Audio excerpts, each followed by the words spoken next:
Welcome to the quick hitter version of Buckets, Boards, and Blocks. I'm King McClure here with no co-host this week, but it's all good. Hey, our feature discussion this week is with none other than Kendrick Perkins of ESPN and NBC Sports Boston. He tells us who he thinks is MVP, and it might not be who you'd expect. The biggest question, you kind of took a little flack on this too on Twitter. They said, who's the MVP? And you didn't choose Jokic. So who is your MVP in the 2021 season? King, you know what bothers me is that when someone else give an opinion, everybody got a problem with it. And look, the crazy thing is this. It's not like I'm knocking Jokic. If Jokic win it, I'll be like, no, that was well deserved. Like I would give him his credit and say, well deserved. He is in the conversation. But when they say, oh, he just running away with it, it's not even a debate no more. And I had to put up some numbers last night. Like Jokic had 33 and 12 or 11. Joel Embiid had 34 and 12 too last night. Like that, like it's right there. But when you talk about MVP, I think about a team.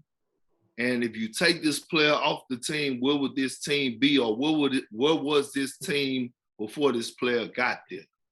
And it's CP3. Man, I tried to tell Ryan Hollins and Monica this, but they didn't want to listen. Continue, keep going. Bro, think about this. The Phoenix Suns, okay? And I've repeated this several times, and I'm going to repeat this to you again, King. The Phoenix Suns hadn't been in the playoffs since 2010. We are in 2021. So that's 11 years ago, over a decade. That's the first thing. Chris Paul goes there, okay? No, second thing is that they say, oh, well, CP3 got Devin Booker and he's averaging this. He averaged these same type of numbers the last 3 years and they wasn't in the playoffs. Okay, cool. I'm not knocking D-Book. I love him. I think his future is bright. Then you look at the situation. Not only are they in the playoffs or they made the playoffs, but they could possibly end up with the best record in the NBA, not in the Western Conference, in the NBA. So I look back at their organization and I said, the last time the Phoenix Suns had the best record in the league, a playoff day team won the MVP award. Steve Nash averaged 18 and 11. When Kobe Bryant was in LA at the time, and there's no knock on nobody. I respect every player, but Kobe Bryant was in LA. Steve Nash had Amari Stoudemire, Joe Johnson, Sean Marion. Like he had some weapons around him. I'm not downplaying his career. Okay. Yeah. He got it, well deserved. Proud of you, Steve Nash. Kobe was averaging 35. Listen, Kobe was averaging 30. He averaged 35. One of those years, Steve Nash won the MVP. He had Kwame Brown. He had Sasa Vujacic, right?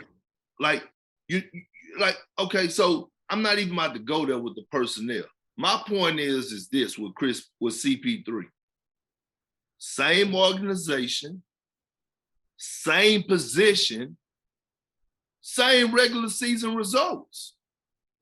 So like that's what I'm saying. So how does the goalpost move when last year with Giannis it was PR, the Bucks got the best record in the NBA. This is why he won. The last time someone won the MVP that they didn't have the best record in the NBA was Russell Westbrook because he averaged a triple-double.